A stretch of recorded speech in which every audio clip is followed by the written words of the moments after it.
Bapak Ibu, bacaan hari ini diambil dari Kisah Para Rasul 27 ayat 1 sampai 11. Ini tentang cerita Rasul Paulus. Saya bacakan untuk kita. Setelah diputuskan bahwa kami akan berlayar ke Italia, Paulus dan beberapa orang tahanan lain diserahkan kepada seorang perwira yang bernama Julius dari Batalion Kaisar. Kami naik ke sebuah kapal dari Adramitium yang akan berangkat ke pelabuhan-pelabuhan di sepanjang pantai Asia. Lalu kami bertolak. Aristarchus, seorang Makedonia dari Tesalonika, menyertai kami. Keesokan harinya kami singgah di Sidon. Julius memperlakukan Paulus dengan ramah dan memperbolehkannya mengunjungi sahabat-sahabatnya supaya mereka memenuhi keperluannya.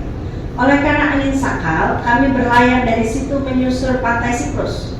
Setelah mengarungi laut di depan Kilikia dan Pamfilia, sampailah kami di Mira, di daerah Likia. Di situ, perwira itu menemukan sebuah kapal dari Alexandria yang hendak berlayar ke Italia. Ia memindahkan kami ke kapal itu. Selama beberapa hari berlayar, kami hampir-hampir tidak maju, dan dengan susah payah kami mendekati Knidus. Karena angin menghalangi kami bergerak maju, kami menyusur pantai Kreta melewati Tanjung Samonik. Sesudah kami dengan susah payah melewati tanjung itu, sampailah kami di sebuah tempat bernama Pelabuhan Indah, dekat kota Lasea. Sementara itu sudah banyak waktu yang hilang, hari puasa sudah berlalu dan sudah berbahaya untuk melanjutkan pelayaran. Sebab itu Paulus memperingatkan mereka, katanya, "Saudara-saudara, aku lihat bahwa pelayaran kita akan mendatangkan kesukaran-kesukaran dan kerugian besar, bukan saja bagi muatan dan kapal, tapi juga bagi nyawa kita. Namun perwira itu lebih percaya kepada jurumudi dan nahkoda daripada pada perkataan Paulus." Bapak Ibu, sepenggal cerita yang baru saja kita simak dan kita baca bersama, ini ada penjelasannya justru di peristiwa sebelum dan sesudahnya. Jadi sekadar untuk mengulas, tidak bermaksud untuk membacakan kembali. Paulus berada di kapal ini dalam perjalanan yang kita baca sama sekali bukan dalam rangka memberitakan Injil, tapi dia ada di situ sebagai tahanan. Dia berniat, atau sebetulnya bukan dia yang berniat, pengadilan saat itu membuat dia akhirnya diperbolehkan untuk naik banding ke Roma karena persoalan yang dia alami. Nah, sewaktu Paulus berada di kapal sebagai seorang tahanan, sebetulnya Bapak Ibu, dia harusnya berada dalam keadaan tangan yang terbelenggu. Kalau kita baca di pasal sebelumnya, dia waktu di darat sebelum naik ke kapal, dia berbicara di hadapan orang dalam keadaan yang terbelenggu, pakai apa itu namanya, tahanan borgol ya. Tapi sepertinya di kapal ini dia lebih bebas. Kita lihat tadi di ayat 3 bahwa Julius memperlakukan Paulus dengan ramah, dan ada saatnya ketika dia boleh turun mengunjungi sahabat-sahabatnya ketika mereka mampir di Sidon, supaya paling tidak sahabat-sahabatnya itu memenuhi kebutuhan Paulus. Tapi ceritanya Bapak Ibu, yang menarik adalah sebelum Paulus ditangkap dan akhirnya dia berlayar dibawa ke Roma untuk naik banding. Dari pasal 21, Kisah Para Rasul pasal 21 ayat 33, di situ tepatnya yang dikatakan Paulus ditangkap. Paulus tidak berhenti memberitakan Injil. Dalam keadaan ditangkap, dalam keadaan dituduhkan segala yang tidak benar kepada dirinya, dia tetap memberitakan Injil. Dia tetap bersaksi tentang Kristus. Kalaupun dia harus mengklarifikasi tentang apa yang dia lakukan, klarifikasinya itu nanti tetap mengarah kepada Kristus. Sampai detik terakhir sebelum dia berangkat naik kapal, dia berhadapan dengan Agripa, dia pun masih tetap mencoba untuk membuat Agripa menjadi percaya kepada Kristus. Tapi tidak hanya itu, tidak hanya dia, itu mungkin yang dikatakan ya, baik tidak baik waktunya, beritakanlah firman. Tapi tidak hanya itu, Paulus rupanya juga gigih untuk bisa dibebaskan. Jadi dia waktu ditangkap itu bukan seperti orang Kristen pada umumnya, kan dibilang orang Kristen kalau dijahatin gak boleh balas, terima saja, pasrah saja. Ternyata Paulus enggak. Dia tetap mencari pembebasan bagi dirinya. Kenapa? Itu seperti yang dikatakannya di Filipi. Karena bagiku hidup adalah Kristus dan mati adalah keuntungan. Tapi kalau aku hidup, aku harus menghasilkan buah. Artinya sampai detik-detik terakhir pun Paulus masih berpikir kalau dia hidup itu bukan untuk menyelamatkan nyawanya, tapi dia mau lebih memberitakan Kristus kepada banyak orang. Untuk itulah dia berusaha untuk mencari keadilan. Ketika dia ditangkap tanpa ada pengadilan, dia mau dicambuk, dia mau didera, dia bilang, apa boleh mengadili seorang Roma tanpa ada pengadilan. Artinya dia masih berusaha untuk membebaskan diri untuk bisa memberitakan Kristus. Akhirnya tibalah kita pada bacaan ini. Pihak yang berperang memutuskan untuk mengirim Paulus ke Roma supaya dia diadili sesuai prosedur. Tapi yang kita perhatikan dari bacaan ini Bapak Ibu, dalam pelayaran ke Roma di kapal, sepertinya Paulus tidak banyak bicara seperti sebelumnya. Hal ini tersirat dari caranya Lukas menulis perjalanan ini. Dari yang kita baca tadi ayat 1 sampai 9, Lukas tidak mencatat bahwa Paulus ini ada berbicara apapun kepada orang-orang di kapal. Padahal Lukas itu sebagai pencatat kisah para rasul, dia mencatat dengan detail rute perjalanannya. Setiap kota yang dia singgah ataupun mereka lewati, setiap pantai itu dicatat oleh Lukas kalau kita baca tadi dengan sangat jeli. Dari Adramitium ke Sidon, kemudian Kilikia, Siprus dan segala macamnya itu. Juga apa yang terjadi di setiap tempat itu dicatat. Ketika mereka kena angin sakal, ketika mereka kena topan badai, ketika mereka mulai mengalami kesulitan, dengan susah payah mereka melewati satu daerah, oleh Lukas itu dicatat. Tapi dia tidak mencatat adanya percakapan Paulus dengan orang-orang di situ. Orang-orang di kapal itu pun dicatat oleh Lukas. Dari ayat 1 ada beberapa orang tahanan lain. Lalu ada yang namanya Aristarchus di ayat 2. Ada yang namanya Julius, kepala pasukan dari Kaisar. Di ayat 11 ada jurumudi dan nahkoda. Tapi tidak ada percakapan apa yang dilakukan, percakapan Paulus dengan mereka. Baru setelah mereka berhasil melewati angin sakal di Sidon menuju Mira di ayat 5, 6, 7, dengan penuh perjuangan, catatannya begitu, barulah Paulus buka suara di ayat 10. Barulah Paulus mengatakan, aku lihat bahwa pelayaran kita ini mendatangkan kesukaran-kesukaran dan kerugian besar, bukan saja bagi muatan dan kapal, tapi juga bagi nyawa kita. Dalam artian Paulus mengatakan kalau kita teruskan perjalanan ini, tidak hanya muatan-muatan yang mungkin akan dibuang ke laut, tapi jangan-jangan mereka pun akan mati. Jadi Paulus sudah mengatakan bahwa ini perjalanan ini kalau diterusin akan membahayakan. Tapi apa yang terjadi? Dia tidak didengar. Perwira itu lebih percaya kepada jurumudi dan nahkoda daripada kepada perkataan Paulus. Mereka tetap jalan. Lalu kalau kita sempat baca lagi nanti, peristiwa berikutnya adalah kapal kandas.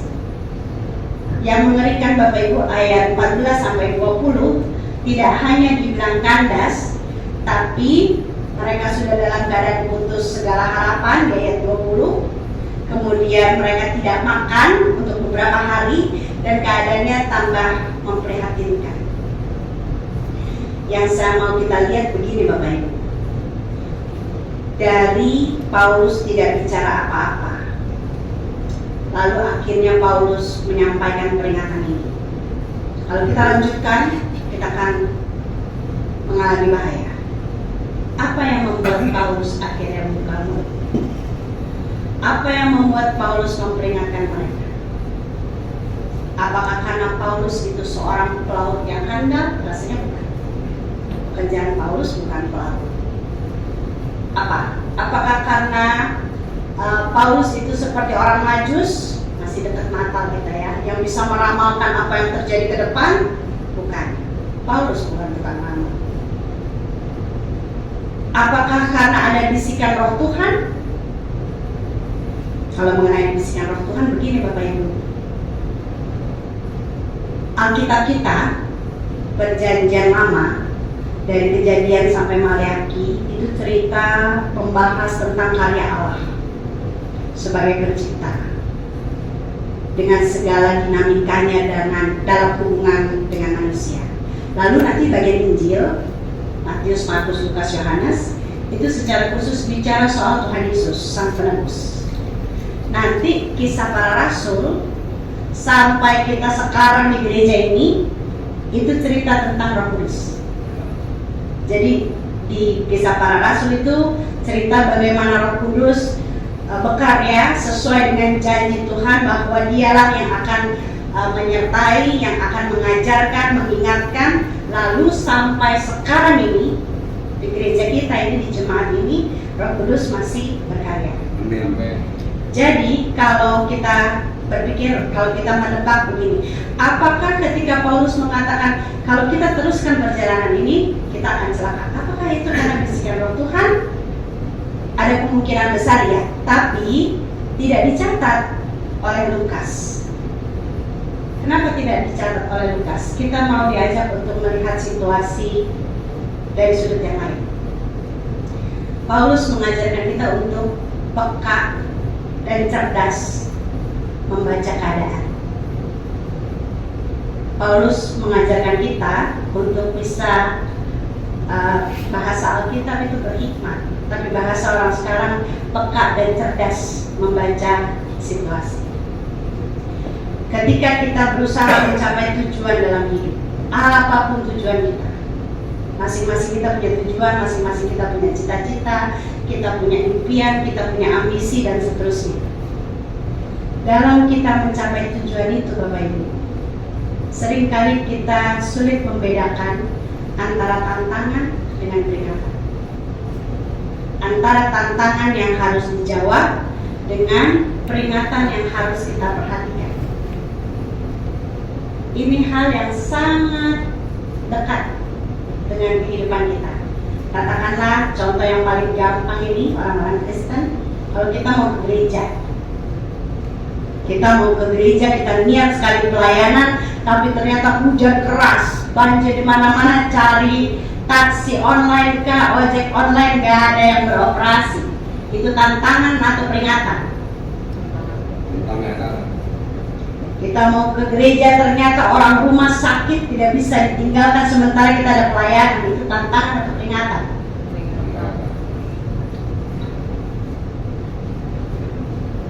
Tantangan atau peringatan?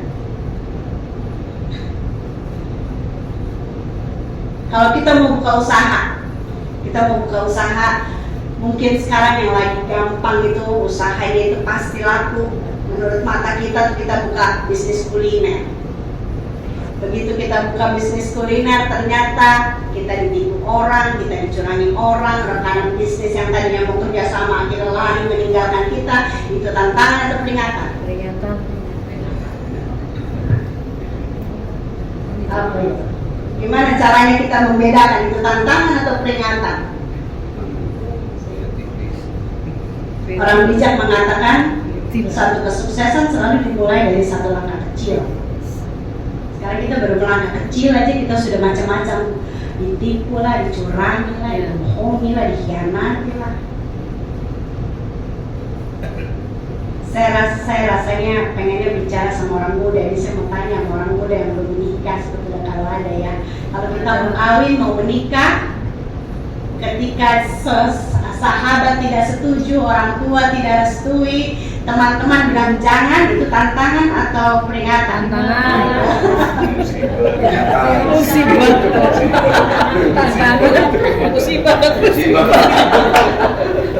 Musibah gitu ya. Tambah pilihan sih.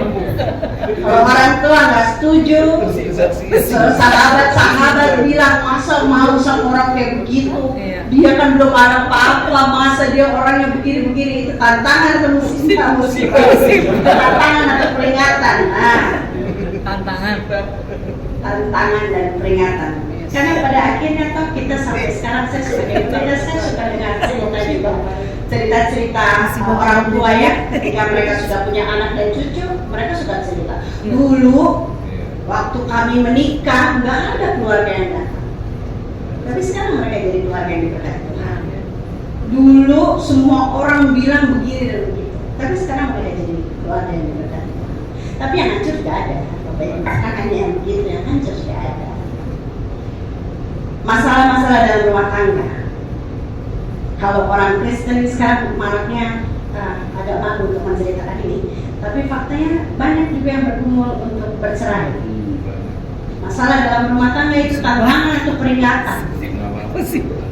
Kan begitu. Nah, tambah musibah boleh. Bapak Ibu, saya baru nonton kesaksian seorang ibu. Dia hidup sama suaminya 90 tahun, 29 tahun dia hidup rumah tangga itu dalam kekerasan.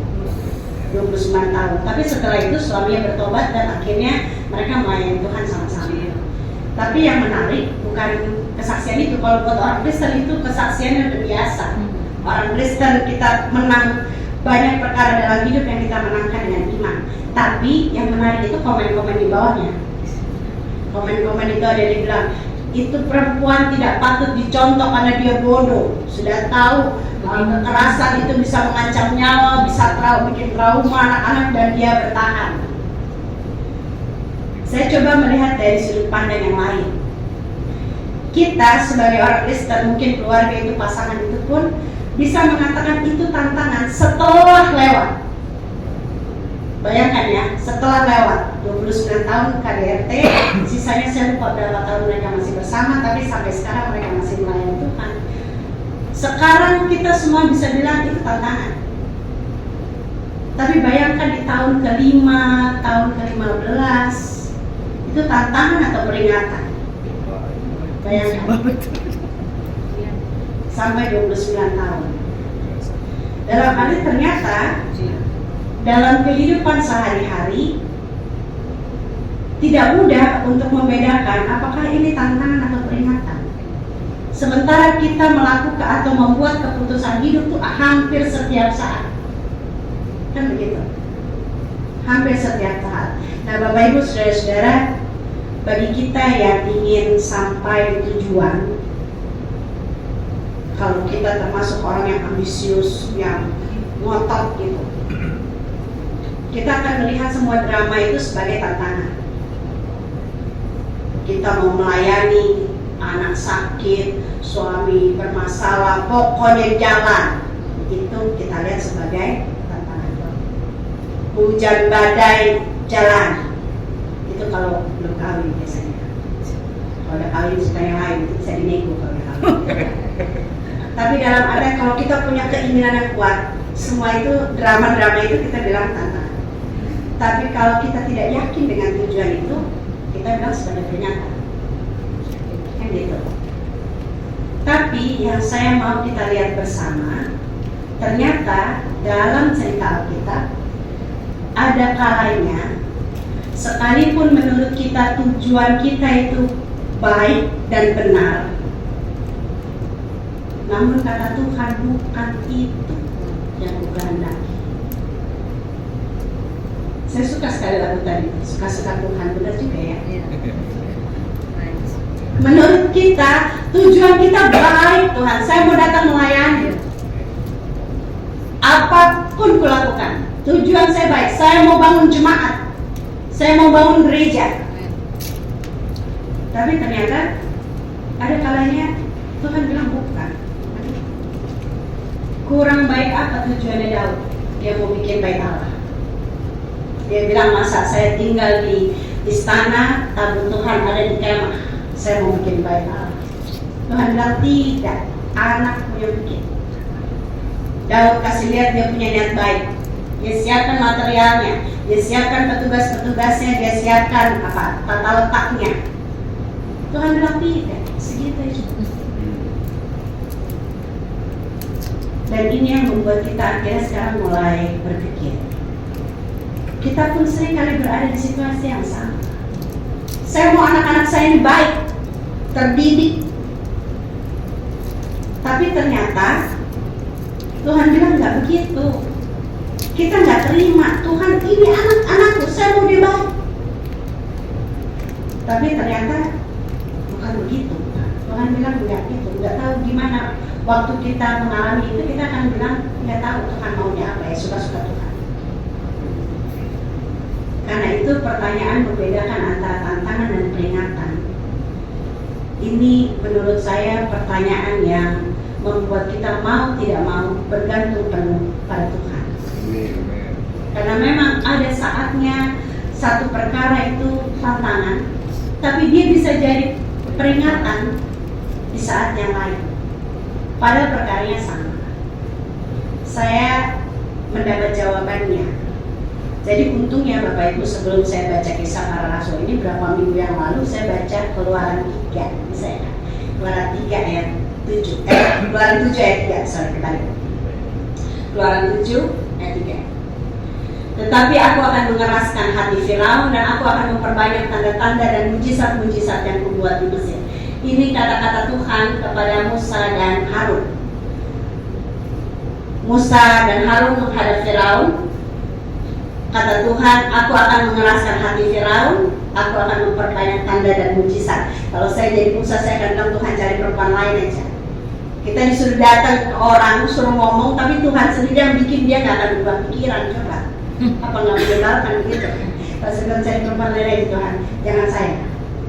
Tapi lihat, yang saya suka dari ayat ini, Bapak Ibu perhatikan ya, Tuhan yang memberikan masalah. Tuhan yang keraskan hati Firaun, tapi satu paket dengan itu, aku akan perbanyak tanda dan mujizat. Rupanya itu satu paket, Bapak. Amin. Tantangan ini dari Tuhan, nggak apa-apa, akui aja. Nggak mudah kita menjalani hidup. Tuhan yang bikin, ini Tuhan yang bikin. Katanya kalau kita hidup dalam Tuhan semuanya mudah. Tuhan ada kadang-kadang dia punya cairan ya. Tapi lihat, satu paket dengan tanda dan mujizat. Rupanya begini caranya kita membedakan mana tantangan, mana peringatan. Lihat ya, pelayaran yang sedemikian penuh perjuangan yang dialami oleh Paulus, kebetulan yang kita tadi baca, itu tidak diikuti oleh tanda dan mujizat. Satu-satunya tanda dan mujizat yang terjadi dalam pelayaran itu adalah Paulus tetap hidup. Sisanya nggak ada, ya kan? Kalau kita baca baik-baik tadi, dari satu tempat ke tempat lain ada angin badai, ada kesusahan dan seterusnya.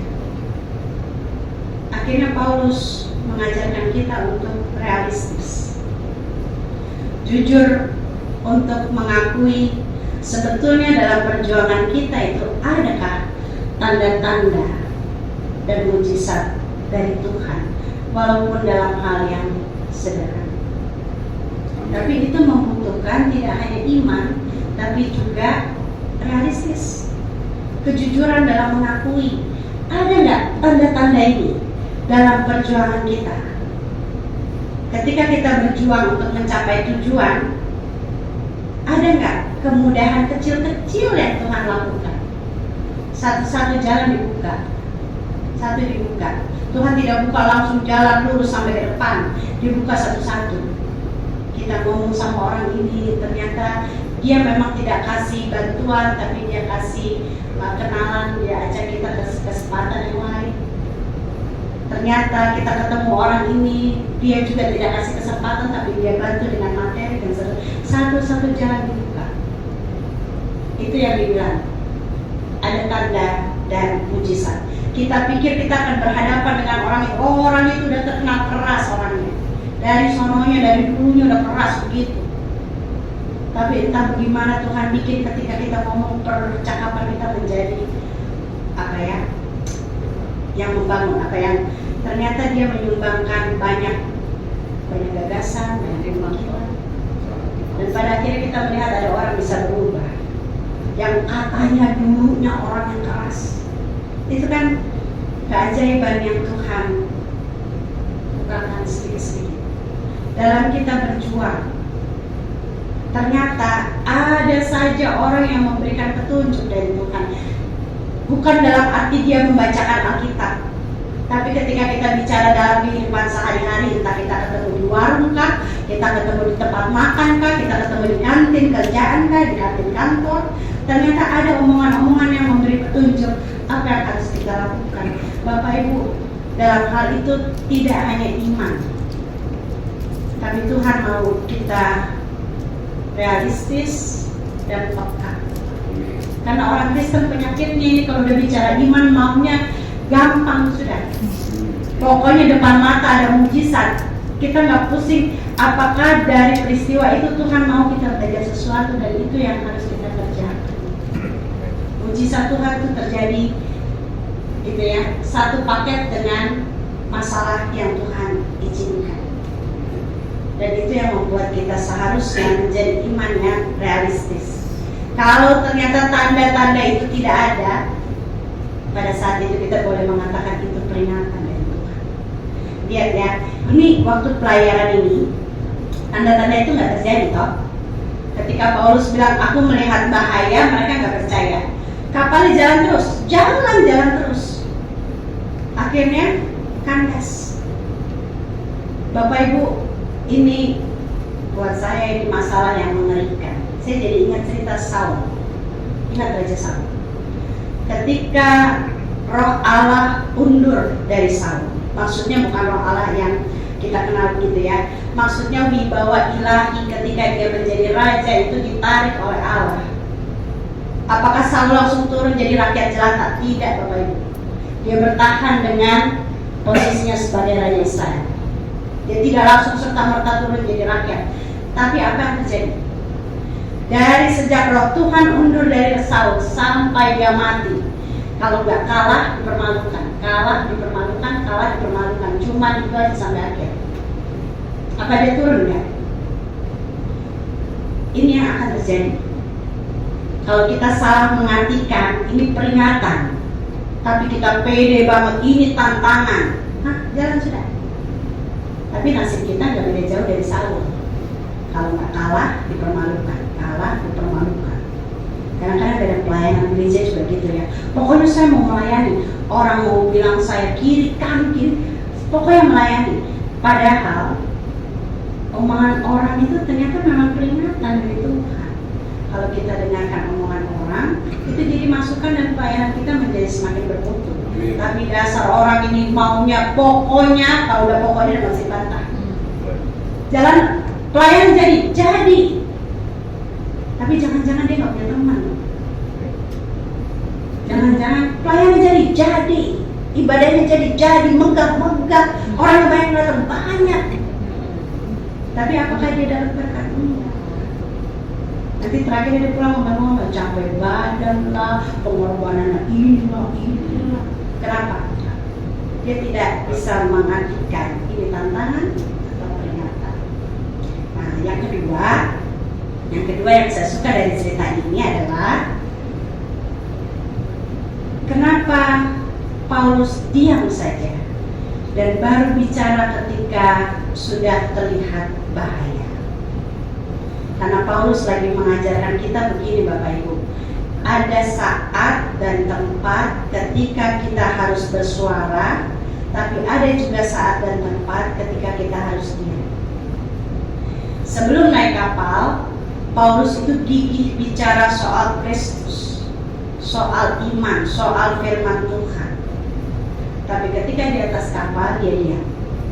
Mungkin karena suasana yang mencekam dari awal sampai akhir, ini perjalanan ini tidak baik, selalu banyak masalah.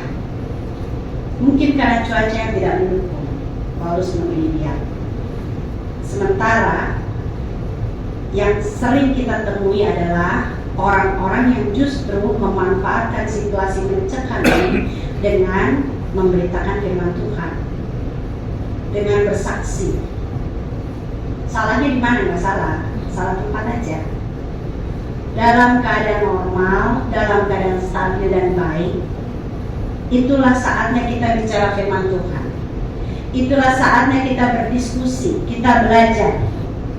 Tapi kalau situasi sudah genting, sudah memang saat itu tidak mungkin lagi kita banyak bicara, tidak tepat rasanya kalau orang lagi berjibaku menyelesaikan masalah, baru kita hanya bicara firman Tuhan, padahal kita nggak melakukan apa-apa.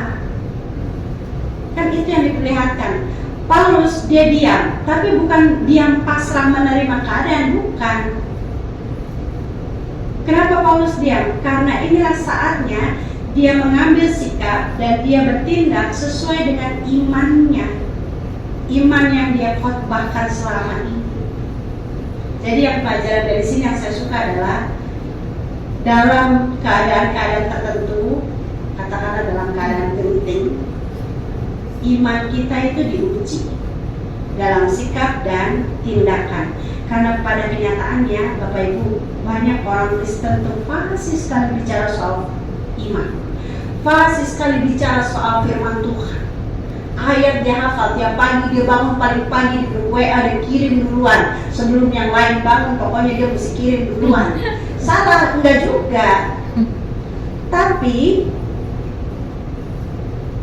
yang memprihatinkan adalah ketika dia bangun dan kita menjalani hidup sebagaimana adanya, lalu kita ketemu masalah, yang menyedihkan adalah kelakuannya itu tidak seperti orang yang pernah baca firman. Itu yang mengerikan. Dia bangun pagi, selamat pagi, bersyukur untuk pemeliharaan Allah. Kapan siang dia mesti bayar tagihan, baru dia mencuri, dia bohongin orang, dinipu orang. Kan ajaib begitu. Karena firman itu, kalau menurut pengalaman Paulus, seharusnya dalam situasi itu dia menjadi dasar kita mengambil sikap dan tindakan. Tidak usah lagi dibicarakan, cukup dijadikan dasar lalu diwujudkan dalam tindakan yang tepat. Ketika orang bicara firman, tapi dalam kenyataan hidup, ketika orang ini butuh benar-benar berdamai, butuh benar-benar tindakan yang saya lihat orang yang saya nggak suka, saya datang duluan, saya menyapa duluan, bukan kasih ayat. Kita kalau udah berantem soal ayat nih ya, yang satu pasang ayat ini, yang lain nggak mau kalah gitu kan. Tapi apakah pertikaian itu selesai? Enggak kan? Enggak. Itu ibaratnya cerita Harun lagi tuh Bapak Ibu. Kata Tuhan gini kan, tongkat ini di hadapan Firaun kau lemparkan, nanti dia jadi ular, nanti kalau kau pegang lagi dia jadi tongkat. Rencananya udah benar. Begitu Harun lempar jadi ular, ternyata dukun-dukunnya orang Mesir pun melakukan hal yang sama. Nah, ular banyak. Kan? Itu ibarat kita ribut sama orang, kita kasih ayat, ternyata dia ngasih ayat lebih banyak. Apakah masalah selesai? Kan enggak. Kalau di cerita Harun, Allah tetap menyatakan bahwa dia yang pegang kendali. Ular-ular yang lain itu dimakan oleh tongkatnya Harun, ular Harun. Tapi yang saya mau katakan adalah ada saatnya firman itu, benar kata Paulus, tidak lagi dibicarakan. Waktu dia di darat, dia dengan gigi baik atau tidak baik waktunya diberitakan. Tapi ada saatnya yang dia tahu bahwa ini bukan saatnya bicara, tapi saatnya bertindak sesuai iman. Jangan lari dari situ. Kan gitu. Paulus memperlihatkan ada saatnya kita bicara, bersaksi, mendiskusikan, mengajar firman Tuhan, tapi ada juganya saat kita berhenti bicara untuk melakukan tepat seperti yang kita ucapkan. Pada saat itulah kemuliaan Tuhan nampak dalam sikap dan perbuatan yang didasari oleh iman. Jadi kita memuliakan Tuhan itu tidak hanya dalam peristiwa yang besar, yang yang spiritual sekali, pengalaman-pengalaman rohani spiritual, tapi justru ketika kita berani dalam hidup melakukan tepat seperti yang kita bicarakan, melakukan tepat seperti yang kita imani, mengamini apa yang kita imani, disitulah kemuliaan Tuhan nampak.